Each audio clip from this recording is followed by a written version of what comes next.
G'day, I'm Paul. So if you have a kid and they could design a matchbox car SUV, I reckon that is pretty much exactly what it would look like. It is the Land Rover Defender 90. So they have the 90 and the 110, the 110 being longer, the 90 being shorter. And this is a 2-door instead of a 4-door like the 110. This right here is the second from base model. It's called the Defender 90S. It's priced at a little over $80,000. But if this is a little too expensive, the whole range kicks off from around $70,000. This competes with things like the BMW X3, the Audi Q5 and the Mercedes-Benz GLC.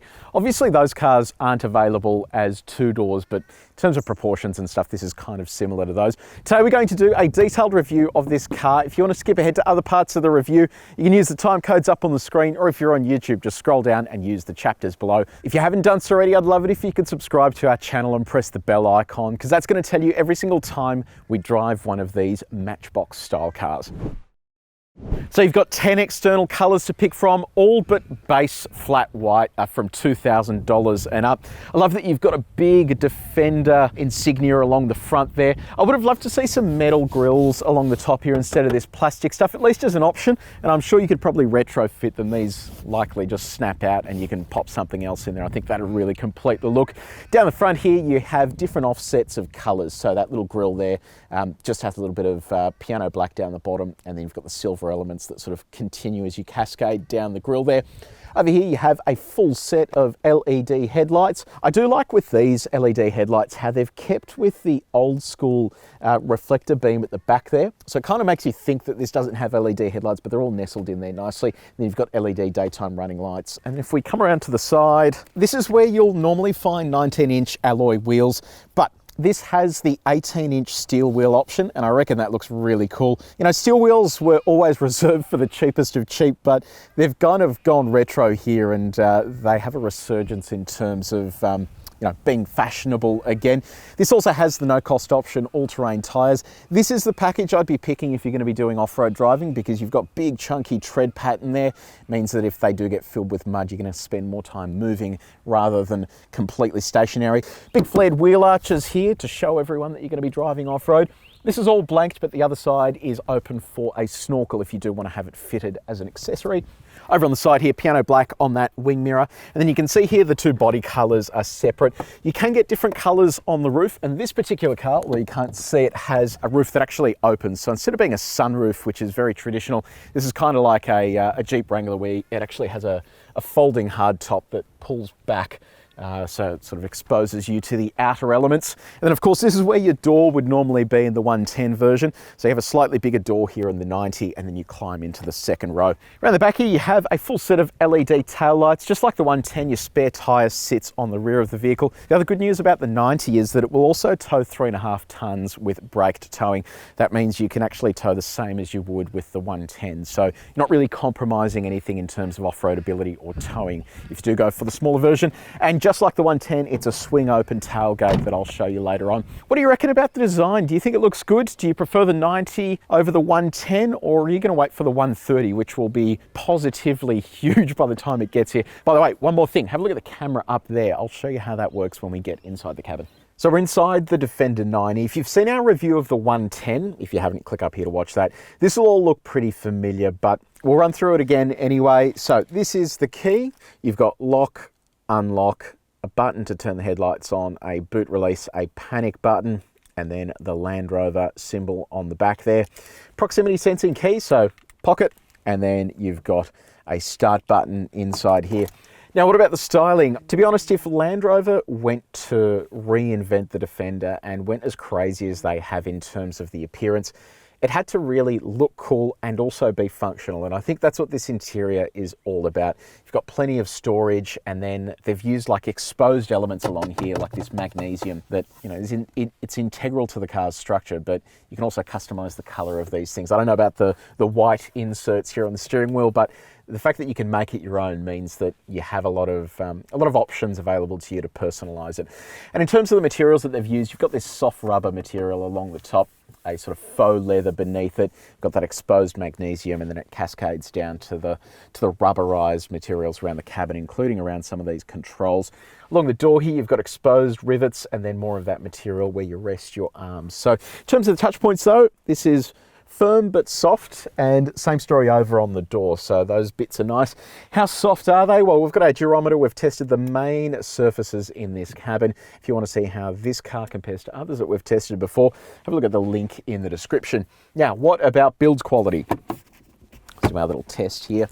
This is all absolutely solid. My go-to is it feels as solid as a tank, but tell me in the comments below what's a better analogy to use for something that is as solid as this feels. Let's talk infotainment.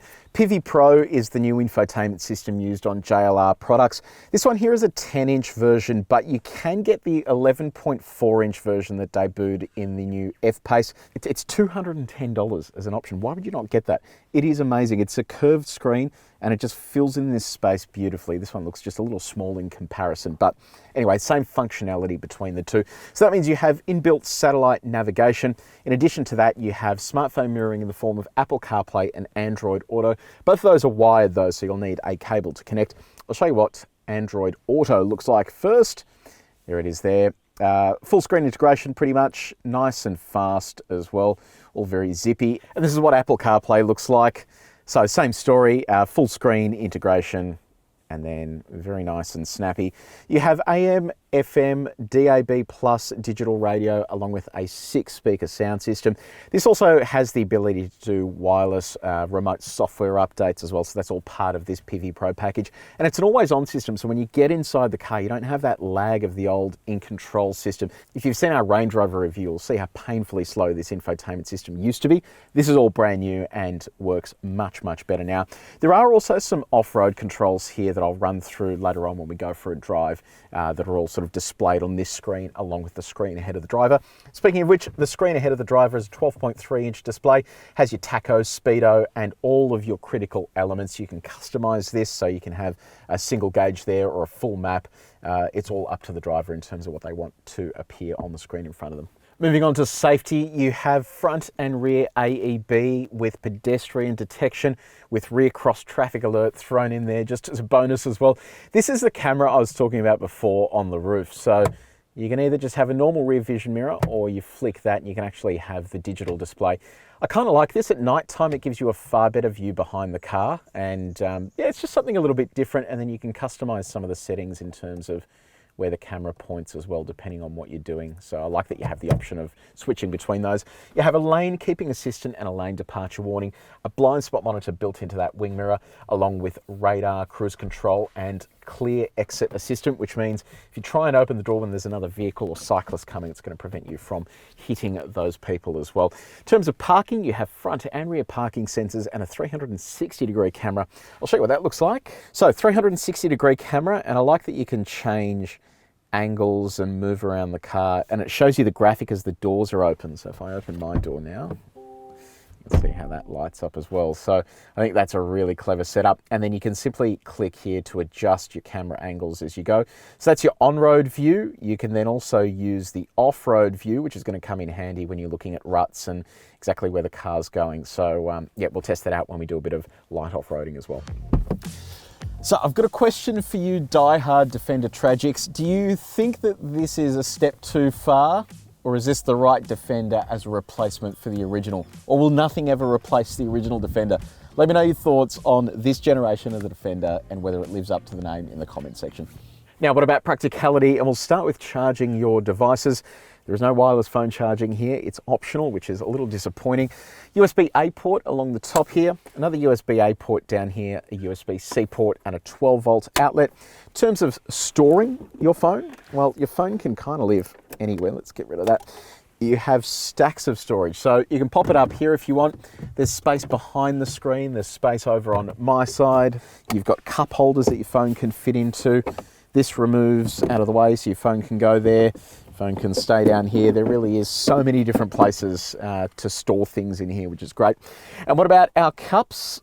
Let's try our coffee cup in here. Fits in beautifully. What about our bottles? Let's start with our normal size bottle. No dramas in there. You've got these rubber teeth that really just jam it in nicely. Inside the door, you can easily fit a small bottle, but let's try our giant bottle. That's cool, that fits in there as well, which is nice. And then inside the door, fits in there too. Excellent so far. Then in terms of additional storage, you've got those spots that I mentioned over there. A center console here, it's nice and deep, a big center console. You've got all of these spots that we already spoke about. And then over here you have a glove box. It's okay, it's not huge, but it's not small either. And then a sunglasses holder along the top. Now, what about your comfort features? You have dual zone automatic climate control. You have kind of electric seat adjustment. So this is electric, but the rest is manual adjustment. Then the steering wheel is manually adjusted as well for both tilt and reach. The seats themselves are pretty comfortable. The only thing I found with them is the base is quite flat, so you kind of move around a bit if you're going around corners. It'd be nice if they were just a little more supportive about the base, but I love the fact that they have this textured material. It really is just a very different design, and they look very hard wearing as well. Now, what about our reach test? All easy to reach while you're driving. Now, second row, obviously you don't have any doors, so you've got to climb in through here. So the seat just slides forward. Getting in isn't really that easy because you don't have side steps. You have to kind of step on the door sill and work your way in. Let's see how much leg room we've got here. I'll slide this back. Yeah, leg room's actually not too bad. It doesn't feel like you have that much less sort of leg room than a 110. So plenty of knee room. Toe room is okay. It's sort of a little sort of wedged in there, but headroom is reasonable. I love these, the windows that allow you to see through. It's kind of like all windows, obviously, but it's kind of a hark back to the old Defender, old Discovery as well, where that sort of window was there. So a little bit of heritage on display. Handles here in case you're doing any off-road driving. Another sort of handle here as well. You've got bottle holders just down the bottom here with little rubber edges on them. You've got a 5-volt USB outlet in the back of the seat, but down here you have 2 USB-C outlets and then an additional 2 12-volt outlets and then vent controls just there. Have a look at this roof. So it's not a standard sunroof. It's actually like a folding canvas roof. So you push and hold and that opens all the way up. It's kind of a pretty cool setup and something you don't really see in vehicles in this segment. You've got a center armrest here with 2 cup holders. Bottle easily fits into there, and then you've got 2 ISOFIX points with top tether points as well on the outboard seat. So look, despite getting in and out being a little tricky, the space back here is pretty impressive and surprising when you look at this from the outside. It actually looks, I don't know, it feels a whole lot bigger in here than it looks on the outside, if that makes sense. Okay, cargo volume, what are we talking? Got around 400 litres to work with here. It's not the most generous space in the world, but given you're making the compromise in terms of overall length, it's not too bad. So I'll explain what this is in a sec, but under the floor here, you have the jack and a little bit of extra storage. You can expand the space a little further if you want by dropping this second row. So I'll show you what that looks like. Pop that out of the way. It expands the space to around 1600 litres, and I'll show you what it looks like with the bags in there. So they comfortably fit in even with the seats up, which is good. But this little device off to the side is really interesting. So as part of the myriad options you can get with the Defender, one of the things you can get that is going to come in handy for off-roading is an integrated air compressor. So that sits off to the side here. And it also comes with this coil of piping. So all you do is take that out, plug one end into your compressor, one end into your tyres, and it means that you can go do off-roading without needing to carry a compressor around with you. This stuff is absolutely genius. And look, I know that you pay a lot of money for the Defender, but the fact that you can option these things to make your life easier and tick whatever boxes you want to suit your lifestyle means that you're going to get some excellent value out of the car. In terms of other bits and pieces you have, you've got hooks off to the side, a 12-volt outlet, plus hooks down the bottom as well if you need to tie anything down. So yeah, not a huge load space, but at the end of the day, you are getting a smaller vehicle. You can drop that second row and then load in whatever you need to load in. We've hit the road in the Defender 90. Powering this particular version, the P300S, is a 2-litre 4-cylinder turbocharged petrol engine. It's called the Ingenium. It's the new sort of era of smaller capacity engines for Land Rover. And it's an interesting combination because in this body, you can get everything from this 4-cylinder petrol all the way up to a supercharged V8. And there's rumours of a twin turbo V8 from BMW coming as well. So it is a pretty incredible platform in terms of its versatility. You can see why it's cost so much to put it into play. In terms of power and torque, 221 kilowatts of power and 400 newton meters of torque. Weighs a little over 2 tons. So sort of behind the wheel here, it's generally pretty adequate. And if you give it a kick, it feels pretty good too. Like it's not really an engine that sits around napping, but it does have those sudden surges of torque. So if you slow down and then give it a kick, it's sort of a little lazier, then it sort of pushes you into the back and then gets moving. And that's all mated to an 8-speed ZF automatic transmission. Excellent gearbox, does a great job of managing things. You don't have the fustiness of a dual clutch gearbox slowing things down. Land Rover claims a combined fuel economy of 10.1 litres per 100 k's. We're currently seeing 11.2, so it's near enough to that figure. Keep in mind, the more city driving you do with a car that weighs this much, the, I guess, exponentially more fuel you're going to use in the long run. Now, what about your drive modes? You really don't have any. One click of this allows you to select the drive modes. You have Eco and Comfort for on-road driving. There are some off-road drive modes though, and we'll check those out once we do a little bit of light off-roading. Land Rover claims a 0 to 100 time of 7.1 seconds. We've put it up against our stopwatch to see how it goes.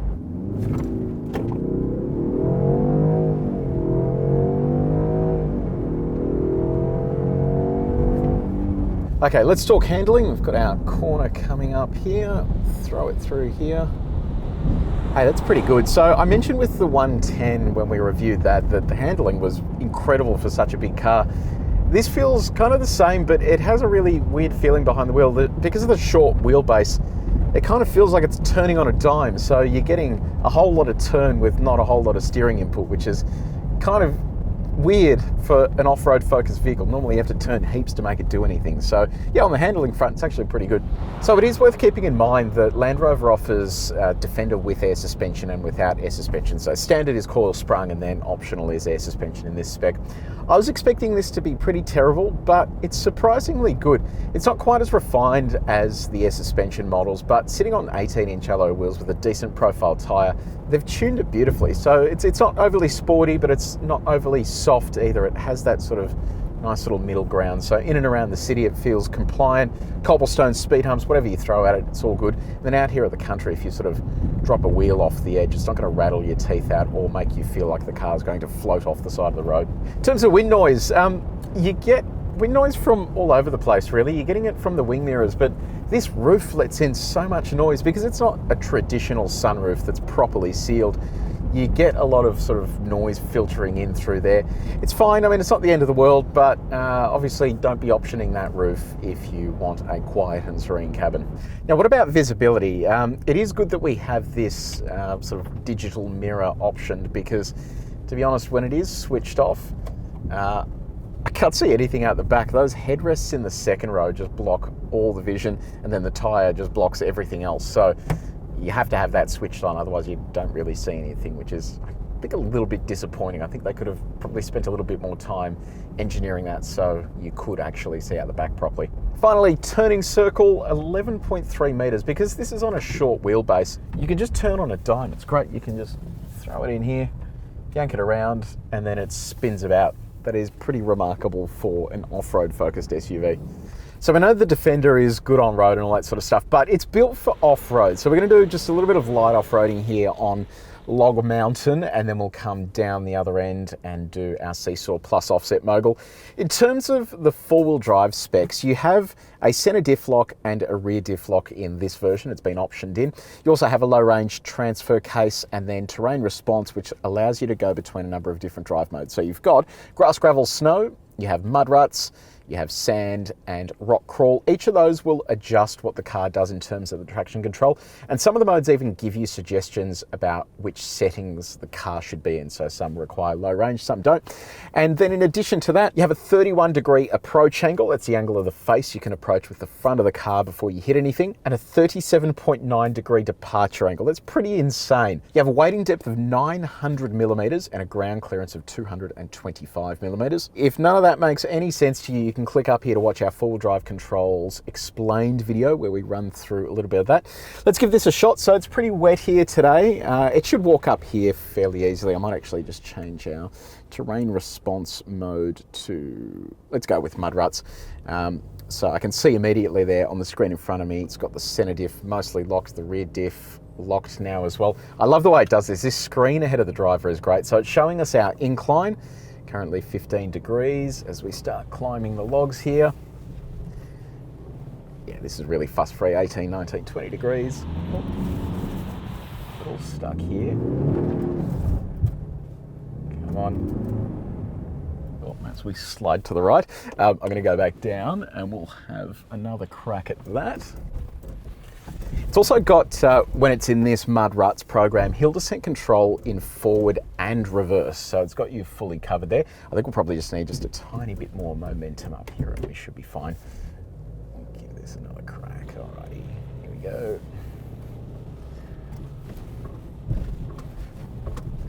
There we go, momentum does it. So with the coil springs, it's actually quite comfortable, even on the jarring logs. Sort of gets up there, no dramas. Now with the hill descent control, you can actually adjust the speed it operates at using the cruise control. So we can go up and down and you can see the little light changes there telling you what speed it's going to go. So I'm going to go at the lowest speed possible down here. Gee, that's fantastic. It's just crawling down nice and gently.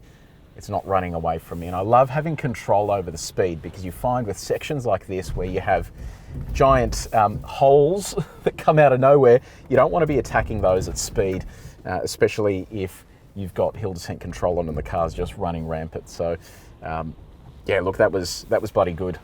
Very impressed with that. Okay, next up, we're going to see what the body rigidity is like. We have this sort of seesaw set up here. This in over here. This is actually a good chance for us to have a look at our camera, our off-road camera. So that's sort of telling us exactly what the car's doing. I can see everything appearing on the screen there. It's telling me what our diffs are doing as well, which is pretty cool. Alrighty, so let's get the car in a little crisscross here, which is around there somewhere. So it's sort of moving around on its own accord. We'll try open and close the door. See how rigid that chassis is. No problems at all. Now you may think that test is stupid, but I have driven a few different cars here before where the door refuses to close when we do that. So yeah, let's move on now to our offset mogul. This is going to test how well the rear diff lock works here. So we're still in high range, but what we're going to get here is a situation where we have two tires off the ground and the car's going to have to sort itself out in terms of the diff lock. So as we get up to the point where we're off the ground, which is right about there. We're at full flex. We have two wheels off the ground. Now what I'm going to do is let my foot off the brake and we'll see what the car does here in terms of getting us out of this bind. It should, in theory, just keep the rear diff locked and that should give us more than enough juice to get out of here. So I'm just rolling off the brake now. Piece of cake. It has literally done all of that on its own. I haven't had to press one button here to encourage it to lock a rear diff. It's sensed that it needs to, and then it's just done it all on its own. So bloody impressive. Now, I reckon that that all wasn't really hard enough for the Defender. So I'm going to try going back up our hill where we have big divots and ruts. And I want to see how far we can get just in this program here before we have to go into low range and all that sort of stuff. In theory, we should struggle a little bit as we get into that sort of crisscross mode. So let's give this a shot. So I'm going to leave it all in that mud ruts program. Approach this here. Drop a wheel into that rut just there. Gee, look at this. Not a drama in the world. Except there. So what happened there was the car was sending us off that way. Because it's such a short wheelbase, it gets a wheel up in the air pretty quickly. So we'll give that one more shot, just with a slight bit more momentum.